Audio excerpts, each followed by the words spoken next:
Chapter 12 The Polyjuice Potion. They stepped off the stone staircase at the top. Professor McGonagall rapped on the door, and it opened silently, and they entered. Professor McGonagall told Harry to wait and left him there alone. Harry looked around. One thing was certain. Of all the teachers' offices Harry had visited for this year, Dumbledore's by far was the most interesting. If he hadn't been scared out of his wits that he was about to be thrown out of school, he would have been very pleased to have a chance to look around it.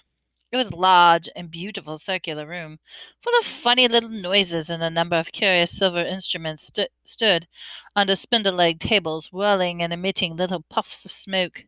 The walls were covered with portraits of old headmasters and headmistresses, all of whom were snoozing gently in their frames. There was also a shabby, tattered wizard hat, the sorting hat. Harry hesitated, cast a weary eye around the sleeping witches and wizards on the walls. Surely it would be hurt if he took the hat down and tried it on again just to see, just to make sure it had put him in the right house. He walked around and lifted the hat from its shelf and lowered it slowly onto his head. It was much too large and slipped over his eyes. Just as it had done the time before he'd put it on, Harry stared at the black inside of it, waiting. Then a small voice in his ear. "Be in your bonnet, Harry Potter?" Yes," he muttered. Sorry to bother you. I wanted to ask.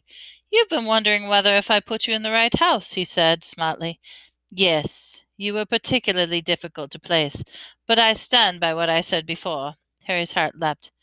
"You would have done well in Slytherin." Harry's stomach plummeted. He grabbed the point of the hat and pulled it off and hung it limply in his hand. Grubby and faded, Harry pushed it back onto the shelf, feeling sick. "You're wrong," Harry said aloud to its still silent hat. It didn't move. Harry backed away, watching it. The strange gagging noise behind him made him wheel around.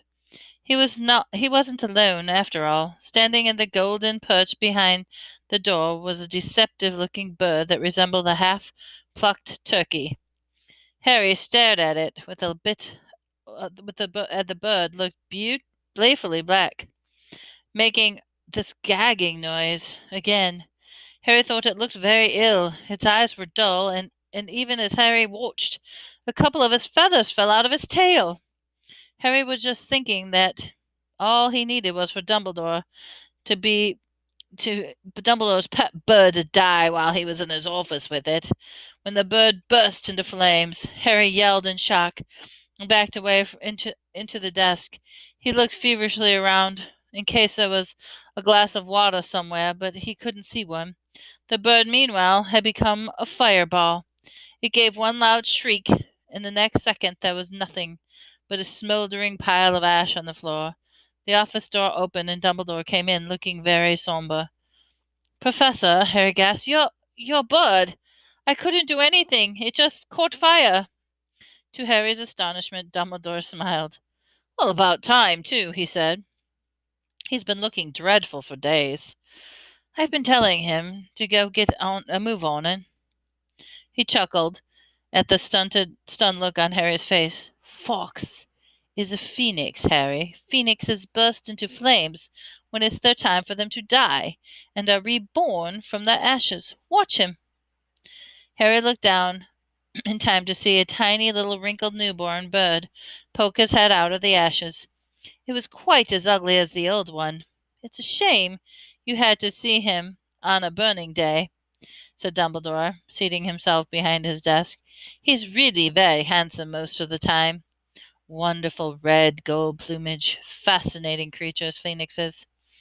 They can carry immensely heavy loads. Their tears have been healing powers, and they make the highly faithful pets." In the shock of the Fawkes catching fire, Harry had forgotten what he was there for. But they all came back to him as Dumbledore settled himself in the high chair behind the desk and fixed Harry with him penetrating light blue stare. Before Dumbledore could speak another word, Harry, however, the door of the office flew open an almighty bang, and Hagrid burst in. wild-looking, his eyes. Baklava, perched up on top, his shaggy black beard and rooster still swinging from his hand. "It wasn't Harry, Professor Dumbledore," said Hagrid urgently. "I was talking to him seconds before that kid was found. He never had time, sir." Dumbledore tried to say something, but Hagrid went raging on, with waving the rooster round in agitation, sending feathers everywhere. "It can't have been. I swear in front of all Ministry of Magic if I have to. Hagrid, You've got the wrong boy, sir. I knew Harry never—" "Hagrid," said Dumbledore loudly, "I do not think that Harry attacked those people." "Oh," said Hagrid, the rooster falling limply to his side. "Right. Well, I'll wait outside then, headmaster." He stomped on, looking embarrassed. "You don't think it was me, Professor?" Harry repeated hopefully, as Dumbledore brushed the rooster feathers off his desk. "No, Harry, I don't," said Dumbledore, though his face was somber again. "But I to talk to you." Harry waited nervously while Dumbledore considered him, the tips of his long fingers together. "I must ask you, Harry, whether there's something you'd like to tell me."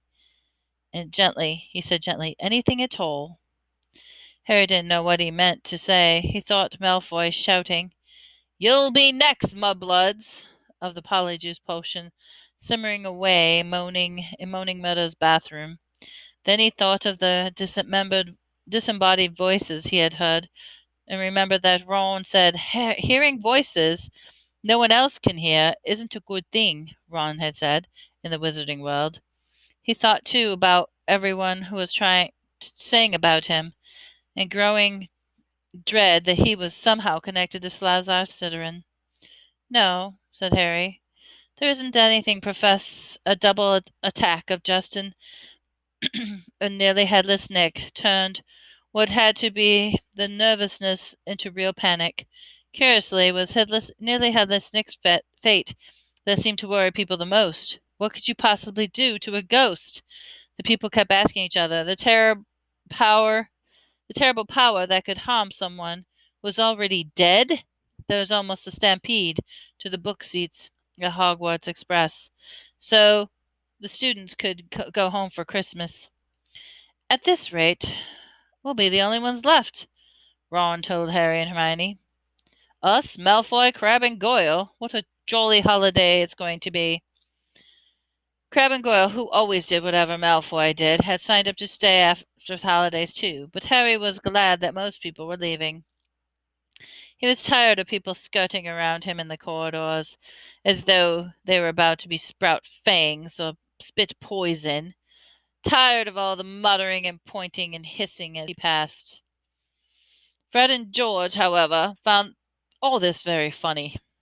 They went out of their way to march ahead of Harry and slow down the corridors, shouting, "Make way for the heir of Slytherin! Seriously, evil wizard coming through." Percy was deeply disapproving of this behavior.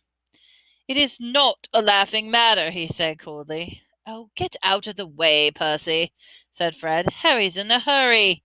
"Yeah, he's off to the Chamber of Secrets for a cup of tea with the fanged servant," said George chortlingly. Ginny didn't find it amusing either. "Oh, don't!" she waited every time Fred and Harry loudly, who was planning to attack next, and George pretended to ward off Harry with a large clove of garlic when they met. Harry didn't mind. It made him feel better that Fred and George at least thought the idea of being Slytherin's heir was quite ludicrous, but their attack seemed to be aggravating Draco Malfoy, who looked increasingly sour each time he saw them at it. "It's because he's bursting to say it's really him," said Ron, knowingly. "You know how he hates anyone beating him at anything, and you're getting all the credit for this dirty work." "Not for long," said Hermione with a satisfied tone. "The Polyjuice potion is nearly ready. We'll be getting the truth out of him any day now." At last term ended, and the silence deep as the snow on the grounds descended on the castle, and Harry found it peaceful rather than gloomy, and enjoyed the fact that he, Hermione, and the Weasleys had the run of Gryffindor Tower, which meant They could play Exploding Snap loudly without bothering anyone. They could practice dueling in private. Fred and George and Ginny had chosen to stay at school rather than visit Bill in Egypt with Mr. and Mrs. Weasley. Percy, who disapproved of what he termed their childish behavior, didn't spend much time in Gryffindor Common. He had already told them pompously that he was the only staying over at Christmas because it was his duty as a prefect to support the teachers during this troubled time. Christmas morning dawned, cold and white. Harry and Ron were the only ones who left in the dormitory, were woken very early by Hermione, who burst in fully dressed and carrying presents for both of them. Wake up! She said loudly, pulling back the curtains of the windows. Hermione! You're not supposed to be in here, said Ron, shielding his eyes against the light. Merry Christmas to you too, said Hermione, throwing him his present. I've been up for nearly an hour, adding more lace wings to the potion. It's ready. Harry sat up suddenly, wide awake. Are you sure? Positive, said Hermione, shifting Scabbers the rat so that she could sit down at the end of Ron's four-poster. If we're going to do it, I say it should be tonight. At that moment, Hedwig swooped into the room, carrying a small package in her beak. Hello, said Harry happily, as she landed on his bed. Are you speaking to me again? She nibbled his ear, affectionate sort of way, which was a far better present than the one that she had brought him, which turned out to be from the Dursleys.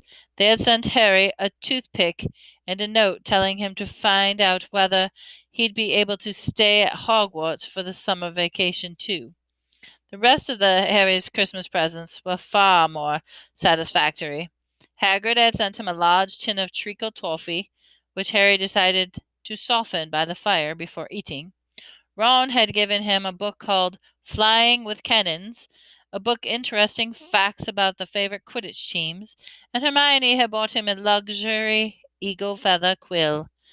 Harry opened the last present to find a new hand-knitted sweater from Mrs. Weasley and a large plum cake. He read her card with a fresh surge of guilt, thinking about Mr. Weasley's car, which hadn't been seen since the crash with the Whomping Willow, and about the rule breaking he and Ron were planning next.